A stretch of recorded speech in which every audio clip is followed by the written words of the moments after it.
Hello everyone, this is Joe, 4 Soft Corners here again, and with today's video I'll be continuing along with my showcase, so far going through the 1950 sets, and today I have the 1955 Bowman set. I'll just start showing it a while. I have,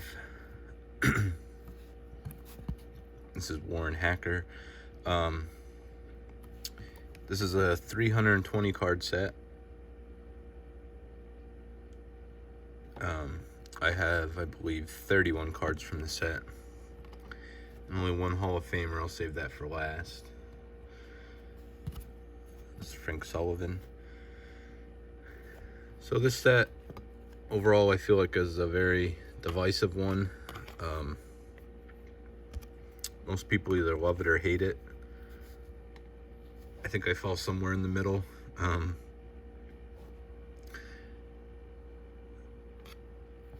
I don't know, as I look at it more and more, I originally was not a huge fan of it at all. Well, again, like I said with all the Stan Lepata, like I said with all the other sets I've been going through, compared to the other sets, I feel that way. Overall, they're still great looking sets and iconic sets. I mean, all these sets from the 50s are great sets, just comparatively to all the other ones. Some of my feelings on it. So Wayne Bellardi. So yeah, I mean, at first I definitely was not a fan of it compared to the other sets, but just the nostalgia of it with the color TV and I mean, I guess you don't think at first. This is Tom Umfelt.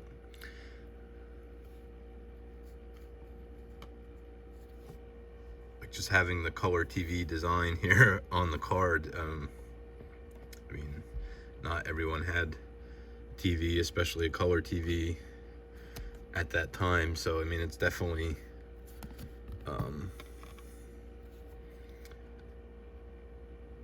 Frank Thomas. Definitely something that as a kid at the time, not even just the cards, but just having that design on a card is probably just kind of really cool.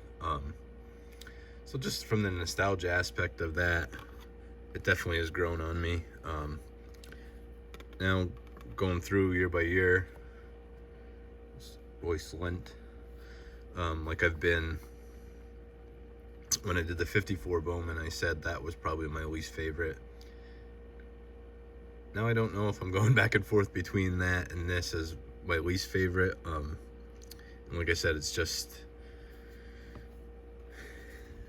50 through 53 Bowman are that great of sets. Here's a neat one, Don Zimmer. Like you can see here with the crease here on this one, and I mean,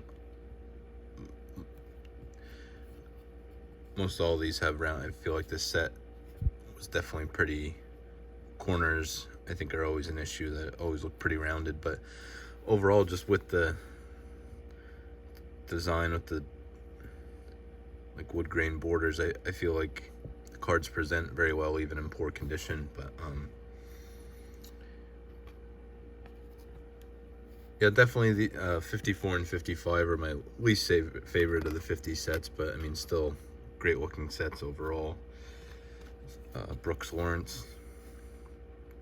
Again, I said in my last video, I just think the old Cardinals uniforms just always look great in these cards.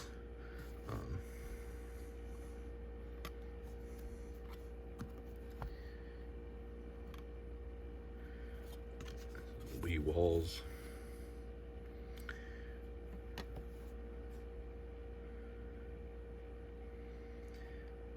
But yeah, so like I said in my last video, when I went through the, I guess it was 2 videos ago, when I went through 54 Bowman, I said as Shane's Shoebox Legends, George Freese here, as he was showing off some of his cards from the set build he's doing of this, of 54 Bowman, sorry, it started to grow on me more and more, and as I was looking through these again right before I did the video, I kind of thought maybe 54 is George Zuvernick.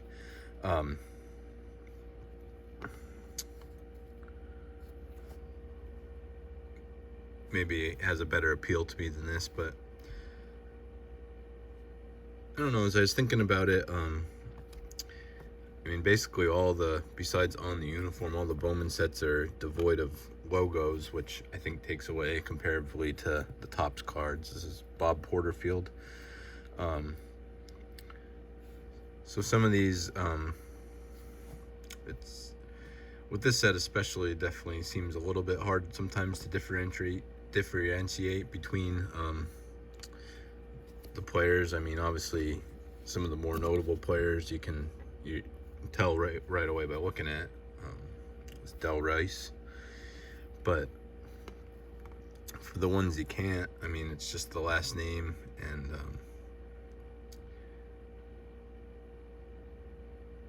without any team logo besides what's on the uniform, like this one where the St. Louis on his hat's a little blurry, and I mean, you can make out what is on the jersey, but it's a little covered up. It's just kind of hard to tell right away who some of them are.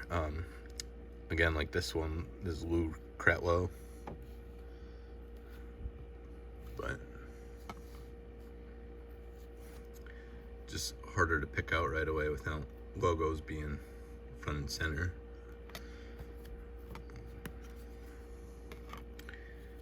This is Sandy Consuegra. So like I said, not really. I have one Hall of Famer. They'll be at the end then, but so I don't really have any bigger cards from the set. There are definitely oh, that's one thing I forgot to. And this is Al Carasquel. There really aren't any big, I think the biggest rookie in this set is Elston Howard, so I do not believe there's any Hall of Fame rookies. But still huge cards. I mean, obviously there's the Mantle and Mays. This is a nice one with the Milwaukee Braves jerseys. I just love with the big logo on the sleeve, and the logo on the hat is front and center there, so. These ones, when the logos are more easily, that you can see them more visible, I guess I should say. I think logos really pop off of there, but otherwise, like I said, it's kind of hard to tell the difference between, or pick out some of these players right away, but there's Ray Cat.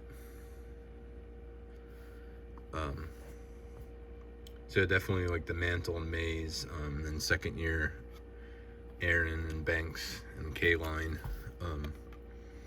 So definitely big cards in the set. Just Vic Raschi. Just not any huge rookies. I do not have any of the umpire cards, which definitely I believe is the first and Fred Hatfield, I believe, only year. Definitely that Bowman did it, and I think the Topps did it for, I can't think of any other sets off the top of my head that till later on, much later on, that had that at all. There's Russ Meyer. Again, when the logo on the jersey and the hat are front and center there, they definitely pop pretty well and have some nice color. And I mean, like I said, just for maybe a kid in the 50s that didn't have a color TV yet and was able to get a pack of these cards and pull a card and see it in color on a TV screen like that, just probably pretty cool. So like I said, I definitely enjoyed that nostalgic aspect of this set. This is the Milt Bowling, which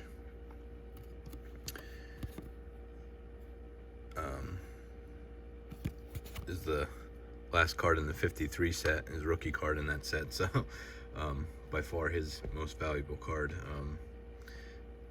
This not so much, but anytime I hear the name, I always think of it for that, because it's the last card in the 53 set. Earl Torgerson.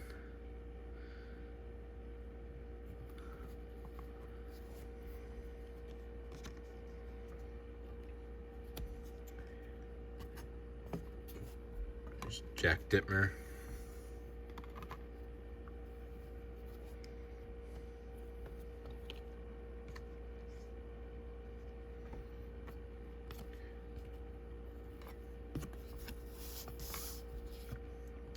Billy Pierce.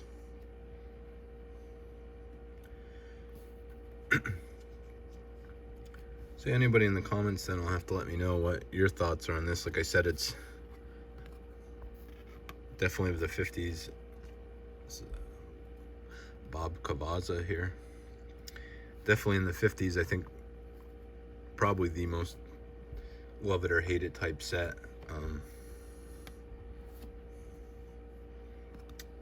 Like I said, I generally fall somewhere in the middle. There's Jim Hearn.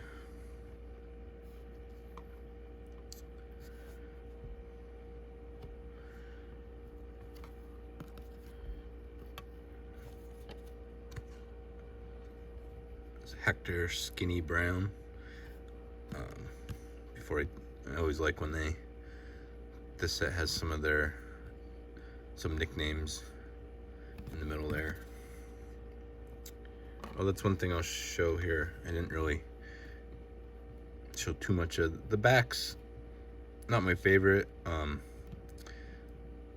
I said, for most of the 50s, had kind of the stats in like a box like this, and just not as easy to figure out what you're looking at for sure there. And I don't know, just not a huge fan of the backs of these as compared to some others. I mean, Bowman in general did not have anywhere near as great a card backs as Topps did in the 50s. It's Herschel Freeman.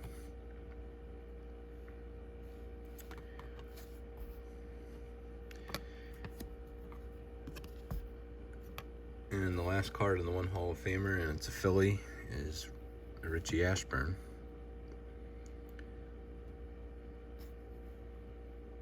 I think definitely a great looking card of his, choked up on the bat, and Phillies logo on the hat there.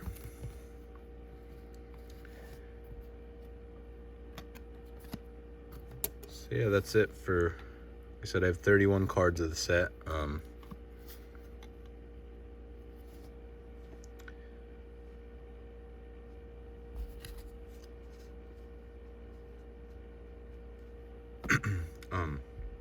Definitely like to pick up some more. All these sets, I definitely like to pick up some more.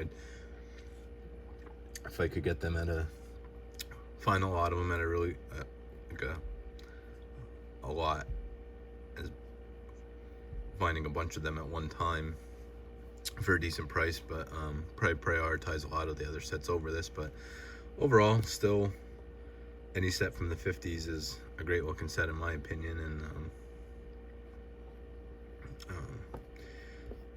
so next episode we'll be going on to 55 Topps, which is actually one of my more somewhat actually put together of sets, at least as far as total number and the cards I have from it. So that'll be a good one to look forward to. But for now, that's everything I have. I'll see you next time, and just remember, any card can be a great looking card, even if it has 4 soft corners. Thank you.